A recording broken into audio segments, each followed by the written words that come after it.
Tom Hanks couldn't stop chuckling as evangelist Jimmy Swaggart spoke earnestly about his decades of preaching the gospel during their live television interview, brushing off the veteran minister's heartfelt words with theatrical eye rolls and mocking interruptions. The studio audience shifted uncomfortably in their seats as one of America's most beloved actors seemed to ridicule everything Swaggart held sacred.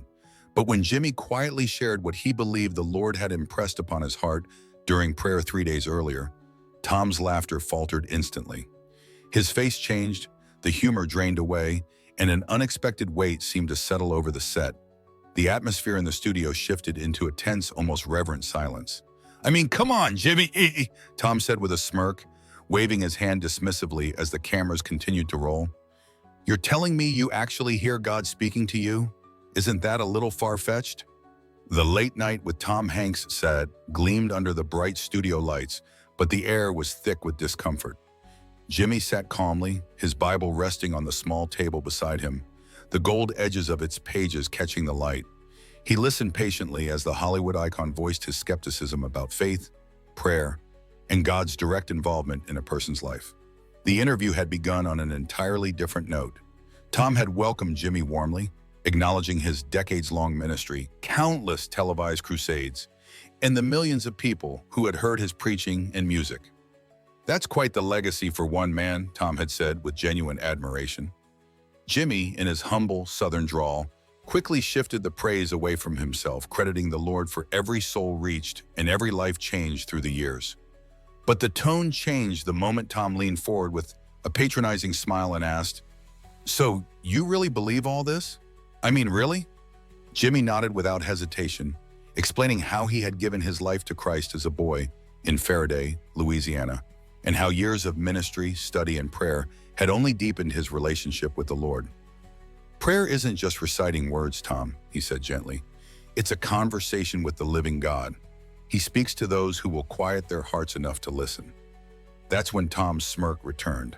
At first it seemed playful, almost teasing, but as Jimmy continued sharing his testimony, the chuckles grew sharper, more dismissive. "Come on, preacher," Tom said, leaning back in his chair. "Surely you know the difference between a feeling and reality."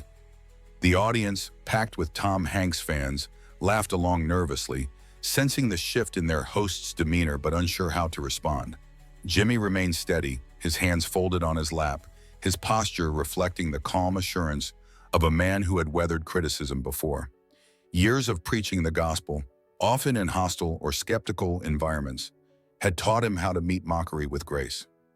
"I understand your skepticism, Tom," Jimmy said softly. "Before I surrendered my life to Christ, I might have thought the same way. But when you truly open your heart to Him, when you spend time in His Word and in prayer, something changes inside of you. You begin to recognize His voice, not always audibly, but in the stillness, in the peace, in the way He leads you." "His voice?" Tom repeated with exaggerated shock, turning toward the audience. "Ladies and gentlemen, Jimmy Swaggart says God talks to him personally." Encouraged by their host's tone, some in the audience laughed openly. A few in the front rows smirked, while others looked uneasy, sensing there was more beneath the surface. What they didn't know was that Tom Hanks had been wrestling privately with deep questions. Questions about purpose, mortality, and meaning that had nothing to do with fame or success. Behind Tom Hanks's cheerful public persona, there were questions gnawing at him, questions about purpose, legacy, and the inevitable reality of mortality. Questions that all the success in the world could not answer. His marriage to Rita Wilson was steady and loving, but deep down there was an ache he could not name. Many nights in his Malibu home, Tom would find himself alone on the balcony, staring out over the dark ocean, wondering if life amounted to more than red carpets, awards, and applause. Jimmy Swaggart, sitting across from him under the glare of the studio lights, sensed something beneath the sarcasm. It wasn't just mockery, there was pain there. The kind of pain he recognized from his own early years before surrendering his life to Christ. "You know, Tom," Jimmy said gently, his deep Southern cadence carrying a steady warmth, "I used to be exactly where you are. I had success, people knew my name, my ministry was growing, but I still felt empty. I would preach to thousands and still go back to my hotel room feeling like something was missing." Tom's smirk faltered slightly, though he tried to keep his confident posture for the cameras. "Oh, here we go," he said with a hint of forced humor. "The old Jesus-shaped hole in your heart routine. How original." But the edge in his voice had softened. Those who knew him well might have noticed the faint tremor in his hands as he lifted his coffee mug. The bright studio lights seemed to bear down more heavily, as though illuminating a moment that wasn't meant to be just entertainment. Jimmy leaned forward, his tone calm but deliberate. "Tom, I'm not here to sell you religion. I'm here to tell you the truth of what happened to me. For decades, I looked for meaning in ministry achievements, in recognition, in relationships, but nothing was the Nothing could fill that emptiness until I truly opened my heart to Jesus Christ. And when I did, everything changed." The words carried the weight of lived experience, not hollow rhetoric. The audience had grown noticeably quieter, some leaning forward in their seats, sensing that they were witnessing something genuine. "And you think that makes you special?" Tom asked, the sharpness in his tone betraying something else. Perhaps defensiveness, perhaps curiosity. "You think you've got some kind of hotline to God that the rest of us don't?" Even as he spoke, memories from recent restless nights pressed into Tom's mind. Long hours lying awake, staring at the ceiling, wondering what it all meant. Rita had seen the signs, his shifting mood, the questions he wouldn't voice, the quiet moments of reflection that seemed to grow longer and more frequent. The camera operators exchanged glances.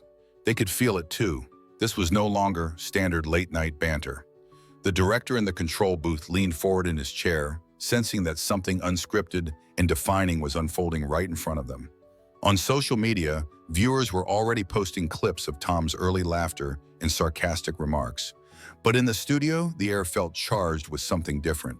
Jimmy's life, too, had not always been filled with faith. Born in Faraday, Louisiana, he had been raised in church. But he often admitted that as a young man, his heart was far from God. He chased the call of music and the recognition it brought, traveling and playing wherever the doors opened. Yet even with a growing platform, he found himself empty, turning to books, philosophies, and fleeting pleasures, searching for something real and lasting. Now, sitting across from Tom, he spoke not as a preacher on a stage, but as one man to another.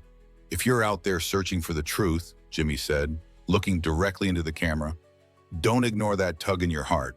If you felt it while listening tonight, it's not me. It's the Spirit of God reaching for you. And I promise if you open the door, he will come in." "The truth is, Tom," Jimmy continued, his voice gentle but resolute, "I spent years running from God. I thought surrendering my life to him would make me weak, that strong, intelligent people could manage on their own without faith. I was wrong. Faith isn't about ignorance or avoiding questions. It's about opening your heart to a love so much greater than anything you can find in yourself." His words carried the unmistakable weight of someone who had faced deep doubt and walked through it into transformation. Tom shifted in his chair, visibly wrestling with something beneath his polished, on-camera composure. "So what happened?" he asked with a skeptical smirk. "You have some kind of mystical experience? A burning bush moment? Hear a voice out of nowhere?" His sarcasm was still there, but behind it, a trace of real curiosity was beginning to show. Jimmy shook his head slightly, offering a small, knowing smile. "Nothing mystical, Tom. Just prayer. Real prayer. Not asking for things like a list of wishes, but quieting myself before the Lord, admitting my brokenness, my need for him, and letting him speak to my heart. Not with an audible voice, but with peace. Peace that settled over me when I stopped running." The audience was utterly silent now, hanging on every word. This was not the late-night comedy segment they had expected. It was something raw, unfiltered, and deeply human. In the control booth, Tom's producer sat frozen, unsure whether to break for commercial. But there was something about the moment, a stillness that felt almost sacred, that made him hesitate. Tom's hands had stopped trembling, but his eyes betrayed the battle going on inside. Years of Hollywood skepticism were clashing with the growing realization that this man across from him possessed something. Peace, certainty, a sense of purpose that he himself had been searching for without knowing it. "Look, Jimmy," Tom said at last, his voice noticeably softer, "I've been to therapy. I've read all the philosophers. I've tried meditation. If there's really something to this faith thing, why hasn't it worked for me?" "Maybe," Jimmy suggested gently, because you have always tried to approach it with your head instead of your heart. God isn't asking you to understand everything perfectly. He's asking you to come with honesty, openness, the humility to say, I don't have all the answers and I need something beyond myself. That's where he meets us. His tone carried no condemnation, only the compassion of one seeker speaking to another. What Tom didn't know was that this moment had been months in the making. 3 months earlier, Jimmy had been in his study in Baton Rouge, preparing a sermon on the Sermon on the Mount, when he suddenly felt compelled to pray for Tom Hanks by name. At first, it made no sense. He'd never met Tom, had no connection to him. But night after night, the burden to pray for him returned, stronger each time. Jimmy didn't know the details, but he sensed that the actor was struggling with questions only God could answer. That season of prayer had come to a head just 3 days earlier.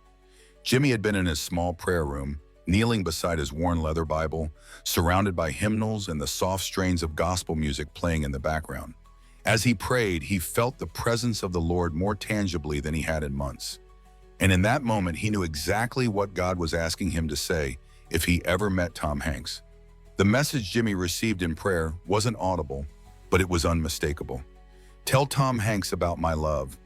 Tell him I've been waiting for him. The words had echoed so clearly in Jimmy's spirit that he had written them down in the margin of his Bible that very morning. Now, sitting across from Tom beneath the glare of the studio lights, Jimmy understood exactly why he had felt such a strong pull to accept this interview.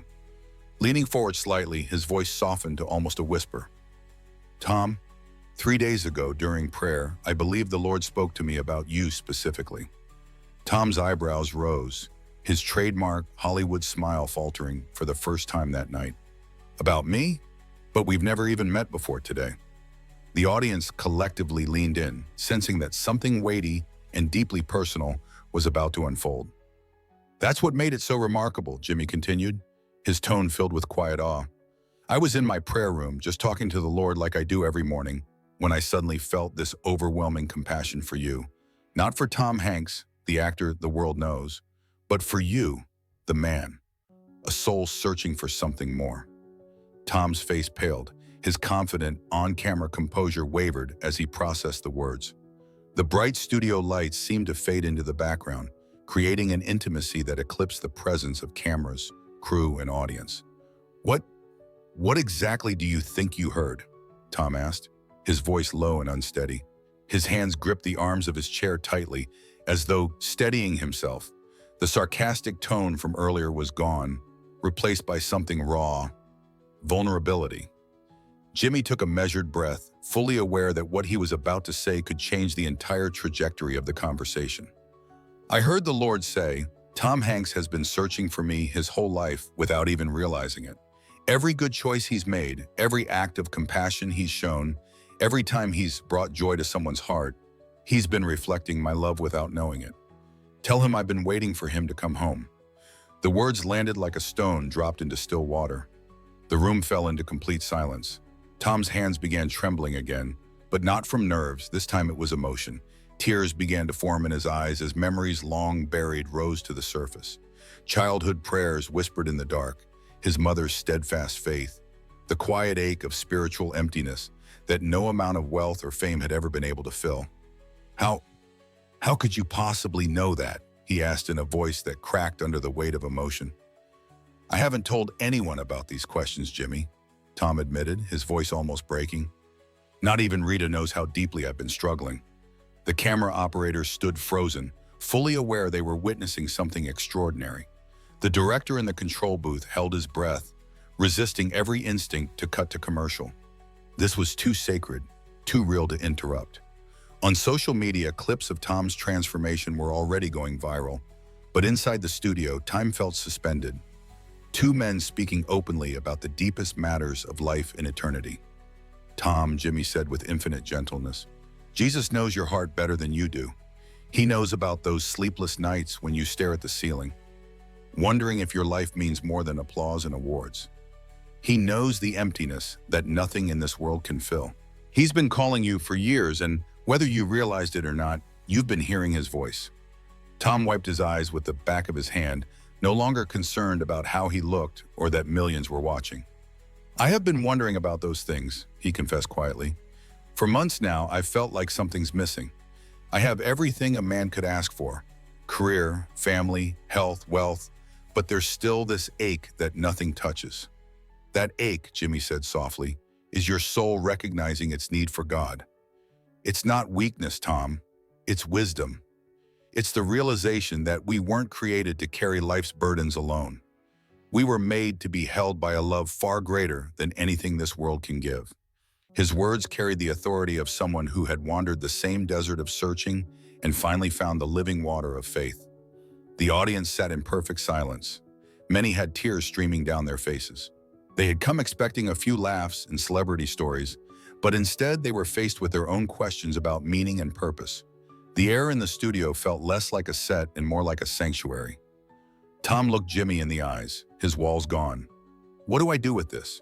If what you're saying is true, if Jesus really knows my heart and is calling me, how do I respond?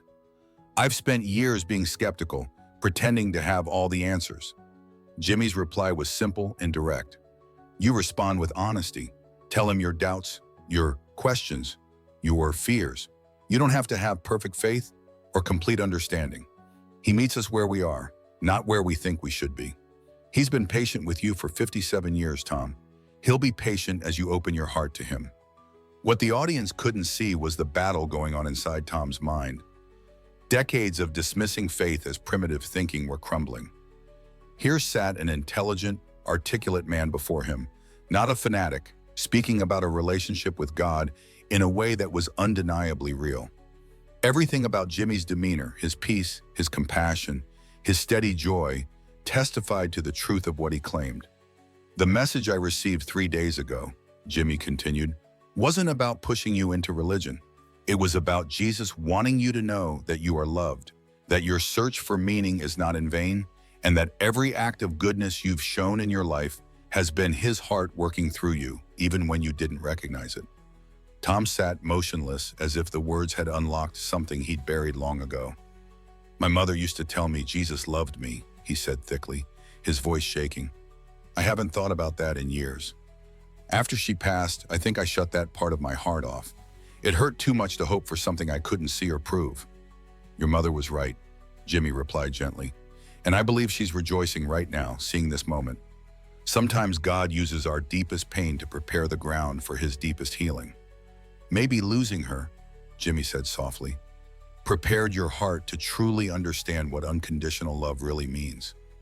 His words carried the tenderness of someone who had walked through the valley of grief and knew its spiritual weight. In the control booth, the studio director himself wiped his eyes. He made a decision that would be remembered in television history. No commercial breaks. They would keep rolling, capturing every moment of something that had far surpassed ordinary programming. This was no longer just an interview. It was a man's heart opening to God, live, in front of millions. I don't know how to pray, Tom admitted, his voice barely more than a whisper. I said prayers as a kid, but that was just reciting words. You're talking about something different. Something real. His trembling had stopped, replaced by a strange, peaceful stillness. Jimmy's face lit with a warm, knowing smile. Prayer is just talking to Jesus like he's sitting right here with us, because he is. Tell him your fears, your hopes, your questions. Speak from your heart the way you would with your closest friend. He already knows everything about you, Tom. He's just waiting for you to invite him into your life on purpose. The audience was transfixed, many feeling something stir deep within, long-forgotten spiritual longings awakening. Phones stayed silent. Viewers across the country were glued to their screens, realizing they weren't just watching late-night TV, they were witnessing a genuine spiritual awakening. 3 days ago, Jimmy continued, when I felt the Lord speaking to me about you, there was nothing but love in that message. No judgment for your skepticism, no disappointment in your doubts, just pure love and an invitation to come home to the relationship your heart has been craving all along. That's who Jesus really is, Tom. Not a harsh judge, but a loving friend who has been waiting patiently for you. Tom's transformation was obvious to everyone watching. The cynical, guarded Hollywood figure was gone. In his place sat a vulnerable man wrestling honestly with eternal questions. I feel something, Tom said quietly, pressing his hand against his chest. right here, like warmth spreading through me. Is this what people mean when they say they feel God's presence?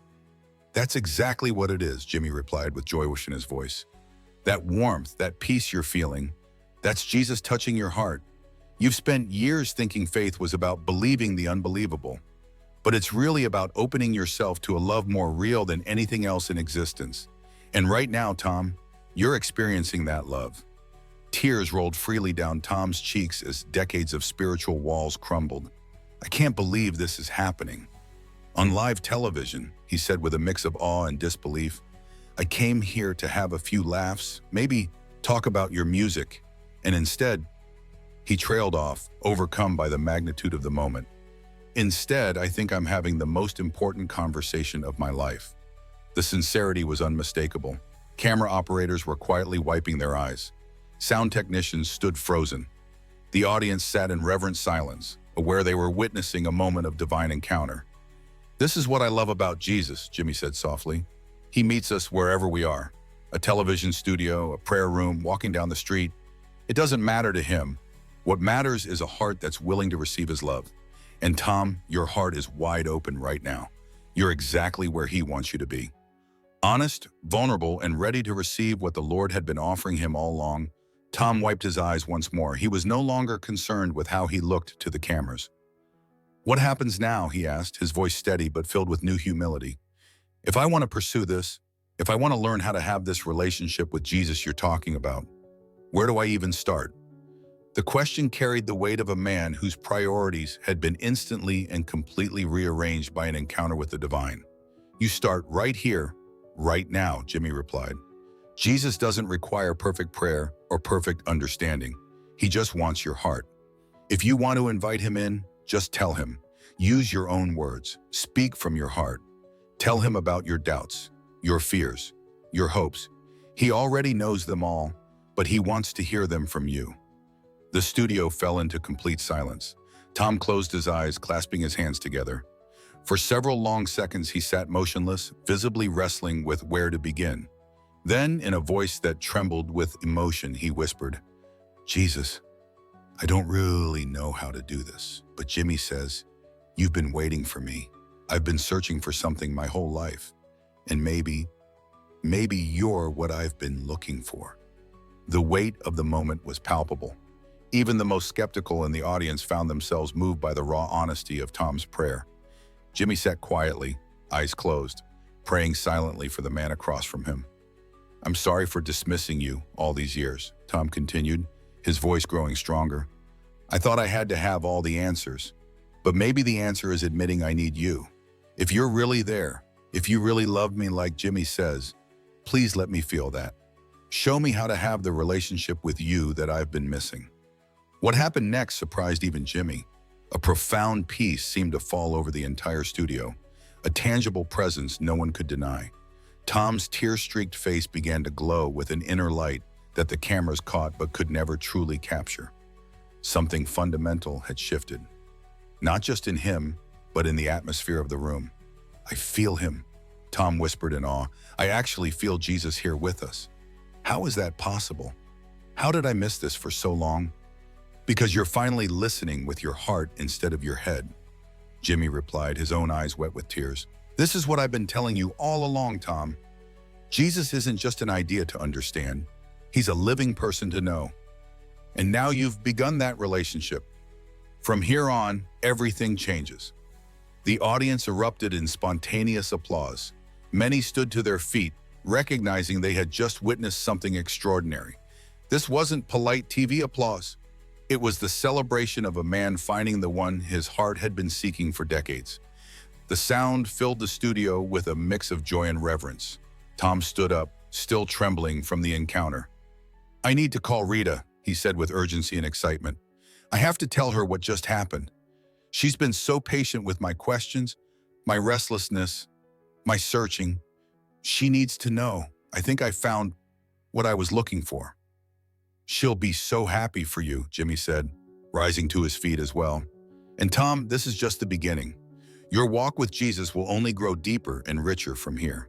You'll find peace you've never known before, You'll discover purpose greater than any role you've ever played, and you'll experience a love that never fails. The studio buzzed as crew members and audience processed what they'd just seen. Many reached for their phones, not to gossip, but to tell loved ones they had seen God move in real time. It was a moment that had touched everyone present, regardless of belief. "I can't believe I was laughing at you 30 minutes ago," Tom said, shaking his head in wonder. "I was so arrogant, so dismissive of something I didn't understand. Jimmy, I owe you an apology." "You were trying to share the most precious thing in your life," Tom said, shaking his head, "and I was mocking it like a fool." His voice carried a depth of humility that was unmistakable. "No apology needed," Jimmy replied with grace. "Your mockery doesn't change God's love for you. If anything, it makes this moment even more beautiful. Jesus specializes in turning skeptics into believers, mockers into worshipers. You're in excellent company. The Apostle Paul started out persecuting Christians, and he became one of the greatest voices for the gospel in history." The heat of the moment was slowly settling, but neither man made a move to sit down. The interview that had been scheduled for 15 minutes had stretched to nearly an hour, yet no one in the studio wanted it to end. Everyone present knew they were part of something that would be remembered for years. "What about your sermons?" Tom asked suddenly. "I need to hear them now, don't I?" "Really listen, not just as a curious spectator, but as someone who actually wants to learn about Jesus." His eagerness was almost childlike, the curiosity of someone whose spiritual eyes had just been opened for the very first time. Jimmy laughed warmly. "I'd love for you to hear my preaching, but more than that, I want you to read the Gospels. Matthew, Mark, Luke, and John. Meet Jesus in his own words, see him in his own actions. My sermons are just my interpretation. The scriptures are his actual story. That's where you'll truly get to know him." It was a recommendation that prioritized authenticity over any personal platform. At last, the director signaled they had to wrap up, though it was done with great reluctance. Everyone there understood they had just witnessed television history, a genuine spiritual awakening broadcast live to millions. This was something that would be talked about, analyzed, and remembered long after the lights dimmed and the crowd went home. Before the final moments, Tom turned toward the camera, his voice steady but charged with emotion. 30 minutes ago, I was making fun of faith, dismissing it as foolishness. I was wrong, completely wrong. If you're searching for meaning like I was, if you feel that emptiness success can't fill, maybe Jimmy's right. Maybe Jesus really is the answer we've been looking for." The weight of that testimony, coming from a man so well known for his skepticism, carried immense power. His transformation, mockery to surrender, had played out in real time, providing undeniable evidence of God's reality and love. As the cameras prepared to cut away, both men knew this was not an ending. It was the beginning of Tom's new life in Christ. Then, in the final moments before the closing credits, Tom Hanks did something no one expected. Right there on the talk show stage, in front of millions of viewers, he knelt down. "Jesus," he said, his voice breaking, "if you can forgive a stubborn fool who spent 57 years running from you, please take my life and make it yours." The studio fell into an absolute holy silence. One of the most beloved figures in Hollywood was surrendering his heart to Christ on live television. Jimmy immediately knelt beside him, resting a gentle hand on his shoulder as tears streamed down both their faces. "Father," he prayed softly, "thank you for showing Tom your love tonight. Welcome him into your family with the same grace you've shown all of us." The camera operators, many struggling to hold back tears, kept filming. They knew they were capturing the most authentic moment ever broadcast. This wasn't acting. This wasn't performance. This was a human soul being born again in real time. The audience sat in reverent silence, fully aware they were in the presence of something sacred, something that would leave none of them the same. "I feel different already," Tom whispered as he remained kneeling. "It's like something heavy has been lifted off my chest, something I didn't even know I was carrying." He looked up at Jimmy, his eyes wide with wonder. Is this what being born again means? This lightness, this peace, this sense that everything has changed in the best possible way?" Jimmy nodded, tears of joy streaming down his cheeks. "That's exactly what it means, my friend. You've just passed from spiritual death into eternal life. The old Tom Hanks, the one weighed down with emptiness and searching, is gone. The new Tom, the one who knows he's loved by God, starts right now. His words carried the authority of a man who had lived that same transformation. Tom slowly rose to his feet, his face radiant with newfound peace and purpose. Turning to the camera, his voice was strong despite the tears. "I came here tonight to make people laugh," he said. "But instead, God used Jimmy to show me what I've been missing my whole life. If you're watching this and you're searching like I was, don't wait 57 years like I did." The moment reached its emotional peak as Tom embraced Jimmy in a hug that lasted nearly half a minute. Two men who had been strangers an hour earlier were now brothers in Christ, united by the love of Jesus that had transformed their encounter. The audience erupted in applause so thunderous it seemed to shake the building. "This is the best episode we've ever done," Tom said into the camera, his arms still around Jimmy's shoulders. "Not because of the ratings or the headlines, but because tonight, God used this show to change my life forever. Jimmy, thank you for having the courage to share your faith even when I was mocking it. You saved my soul." Jimmy shook his head humbly. "Jesus saved your soul, Tom. I was just privileged to be here to witness it." This is what he does. He takes our broken, searching hearts and fills them with his perfect love. And you're going to discover joys you never dreamed possible. As the theme music began to play, signaling the end of the broadcast, neither man moved. They stood together on that stage, still absorbing the magnitude of what had happened. The interview that had begun with laughter and skepticism had ended in the most beautiful spiritual awakening either had ever witnessed. The final shot showed both men with heads bowed in prayer, a perfect ending to the most extraordinary hour of television ever broadcast. Across the country, viewers sat in stunned silence. Many reached for Bibles they hadn't opened in years. Others picked up the phone to call loved ones and tell them about what they had just seen. In the days that followed, Tom Hanks's life changed in ways he could never have imagined.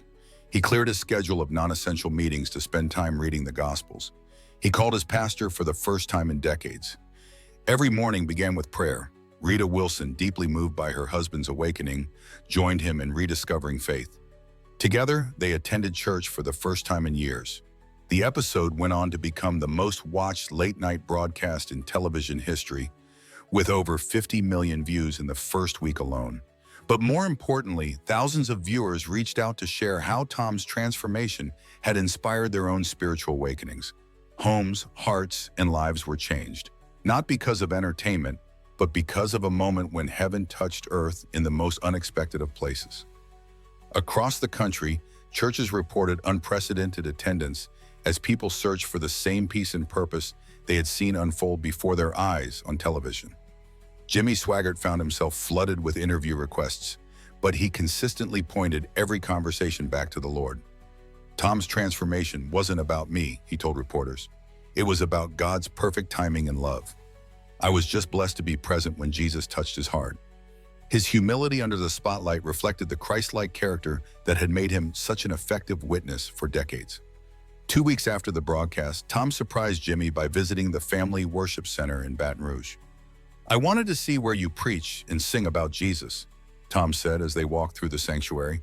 "And I wanted to ask if there's a way I can help in your ministry. I think I understand now why this work is so important." Their friendship deepened as Tom's faith grew under Jimmy's mentorship. They met weekly for Bible study and prayer, two men bound together by the love of Christ that had turned an hour of television from mockery into a miracle. Tom's genuine hunger for spiritual growth amazed everyone who knew him. 6 months later, he stood before a congregation of over 2,000 people, giving his testimony of how God had used a late-night television interview to change his eternal destiny. "I spent my whole career playing characters," Tom said, "but that night with Jimmy, I finally discovered who God created me to be." His words carried the weight of authentic transformation that only Christ can bring. The ripple effects of that single evening continued to spread throughout the entertainment industry and beyond. Several well-known actors and musicians began publicly sharing their own journeys of faith, inspired by Tom's courage to surrender to Christ on live television. Several Republican congressional candidates suddenly faced pointed questions at town halls. How do you reconcile opposing infrastructure funding with your oath to promote the general welfare? If the Constitution obligates equal protection for all citizens, why do you support policies that single out specific groups? Some candidates began quietly moderating their rhetoric, dropping the harshest language from their stump speeches and including more references to governance duties and public welfare. Others doubled down on polarizing issues, widening a growing split within the conservative movement. The divide became so visible that prominent party elders began warning about the potential for a deep schism in the GOP between those embracing Abbott's governance-first interpretation and those clinging to the culture war-driven approach. Democratic candidates, meanwhile, found themselves in an unexpected position. For years, they had struggled to engage effectively with constitutionalist voters, often appearing dismissive of constitutional arguments. Abbott's performance offered them a roadmap, showing how to meet constitutional conservatives on their own terms. Campaign consultants reported a surge in requests for constitutional messaging training from Democratic hopefuls eager to frame policy proposals in terms of constitutional obligations. The shift was especially visible in suburban districts where college-educated voters, many of them right-leaning independents, had been drifting away from the GOP. Post-debate polling revealed that this trend was accelerating, with many respondents citing the Abbott-DeSantis exchange as a wake-up call about the gap between rhetoric and responsibility. Perhaps most significantly, the debate ignited a broader reconsideration within conservative legal and policy circles. Enrollment in constitutional law and public administration programs saw a noticeable uptick. Policy think tanks focused on governance reform reported record interest. Even some conservative law schools began offering new courses on constitutional duties and state leadership. 6 months later, a major Pew Research Center study found that the percentage of self-identified Republicans who considered fulfilling constitutional obligations to all citizens, a top priority for elected officials, had jumped by 12 points since the Abbott-DeSantis debate. The study cited the viral nature of Abbott's precise constitutional citations as a key factor in shifting attitudes. In one night, Abbott had accomplished something that decades of good government advocacy had failed to achieve. It forced many constitutional conservatives to confront the gap between their campaign rhetoric and the actual duties outlined in the documents they swore to uphold. By using their own constitutional language and interpretive framework, Abbott had created a level of cognitive dissonance that even some of DeSantis's most loyal supporters found difficult to ignore. As one lifelong Republican blogger wrote 6 months after the debate, "Greg Abbott didn't convert me to his policy positions, but he did get me back to actually reading the Constitution, both federal and state, and looking at what it really says about the responsibilities of elected officials. Turns out, a lot of those duties look a lot more like the governance priorities I used to support before I got caught up in the culture wars." The ultimate lesson of the Abbott-DeSantis confrontation wasn't about partisan advantage. It was about the power of holding leaders accountable to their own stated values and sworn obligations. Abbott had simply taken constitutional conservatives at their word when they said the Constitution was their ultimate guide, then showed them what that guide actually requires regarding the public good, equal protection, and the general welfare. In doing so, he didn't just win a debate, he ignited a governance-focused shift that continues to influence American politics to this day. That's the remarkable story of how Greg Abbott used the very principles of constitutional conservatism to leave Ron DeSantis without an effective rebuttal and spark a nationwide conversation about the real meaning of public service. If you want to see more moments like this, where politicians are held accountable to the very values they claim to uphold, make sure to subscribe to our channel, hit the notification bell, and let us know in the comments. Do you think Abbott's interpretation of constitutional duties was correct? Has this debate changed how you think about the relationship between political rhetoric and the rule of law? We read every comment and value your insights on these pivotal political moments. The episode had become far more than entertainment. It was a catalyst for spiritual awakening in millions of hearts across the world. Jimmy often reflected on that night, marveling at how the Lord had used his simple obedience to pray for someone he had never met, to orchestrate such a powerful demonstration of divine love. That's how Jesus works, he would tell people. He uses ordinary believers to touch extraordinary lives. All we have to do is be willing to share his love, even when it's uncomfortable. The interview served as a reminder that God's timing is always perfect and that his love can reach even the most skeptical heart. Tom's journey, from mocker to believer, proved that no one is beyond the reach of God's grace, and that some of the greatest spiritual breakthroughs happen in the most unexpected places. As Tom continued to grow in his faith, he often replayed clips from that night, amazed at the Lord's patience with his skepticism and grateful for Jimmy's unwavering kindness in the face of mockery. Mom, Jesus used my own pride and arrogance to set me up for the most beautiful humbling of my life, he would say. I'll never be the same. Have you ever dismissed something sacred, only to realize later that God was trying to reach your heart? Maybe, like Tom Hanks, you've been searching for a meaning that only Jesus can provide. The same love that transformed a skeptical celebrity on live television is available to you right now. Will you open your heart to receive the one your soul has been longing for? And remember, it's never too late to come home to the love that has been waiting for you all along.